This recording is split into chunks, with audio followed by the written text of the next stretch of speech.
በሸካ ዞን ጌጫ ከተማ በህብረተሰብ ተሳትፎና በመንግስት ድጋፍ እየተከናወነ የሚገኘው የመንገድ መሰረተ ልማት ግንባታ ችግሮቻቸውን እያቃለለላቸው በመሆኑ ስራው ተጠናክሮ እንዲቀጥል የሚጠበቅባቸውን እንዲወጡ አንዳንድ የከተማ ነዋሪዎች ገለጹ። የጌጫ ከተማ ታዳጊ ማዘጋጃ ቤት በበኩሉ በ2017 በጀት ዓመት በህብረተሰቡና በመንግስት ድጋፍ 8.1 ኪሎ ሜትር መንገድ ከፈታና ጠረጋ እየተሰራ እንደሚገኝና ከዚህም 3 ኪሎ ሜትሩ በቅርቡ እንደሚጠናቀቅ ጠቁመዋል። በጌጫ ከተማ ከዚህ ቀደም በነበረው የውስጥ ለውስጥ መንገድ እጦት ብዙዎች ሲቸገሩ እንደነበሩ ከከተማው ነዋሪዎች መካከል አቶ ደመቀ ደስታና አቶ አየለ ነገው ገልጸዋል። ነገር ግን ከቅርብ ዓመታት ወዲህ በህብረተሰቡና በመንግስት ድጋፍ እየተሰራ ያለው የውስጥ ለውስጥ መንገድ ከፈታ ስራ የተለያዩ ችግሮቻቸውን እያቃለለ በመሆኑ ለቀጣይነቱ የሚጠበቅባቸውን እንደሚወጡ ነው የተናገሩት። የጌጫ ከተማ ታዳጊ ማዘጋጃ ቤት ምክትል ስራ አስኪያጅ አቶ አስረሳኝ መኮንን እንደገለጹት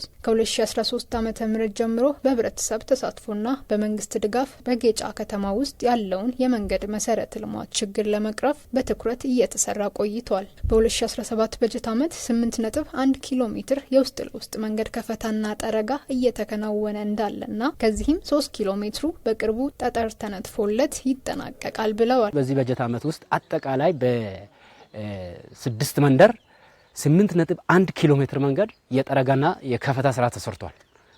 በዚህ ሂደት ውስጥ 3 ኪሎ ሜትር መንገድ ኳሪ ለማልበስ ክልሉ ባወጣው የመቅረጫ ዋጋ ለተቋራጭ ተሰጥቷል። ስለዚህ በዚህ በጀት ዓመት ላይ 3 ኪሎ ሜትር መንገድ በጥቅሉ ኳሪ ይለብሳል። ቀሪዎቹም ተግባራት በሚጠናቀቁበት ሁኔታ ላይ በትኩረት እየተሰራ ነው ያሉት ምክትል ኃላፊው ህብረተሰቡ የተሰሩ መሰረተ ልማቶችን በአግባቡ እንዲጠቀምና ተገቢውን ጥበቃ እንዲያደርግም አሳስበዋል። የከተማውን መሰረተ ልማት ህዝቡ የኔ ነው የሚል ስሜት ይዞ እንዲሄድ በዚህ በጀት ዓመት ከአንድም 2 ዙር በላይ ሰነድ በማዘጋጀት ተደርጓል።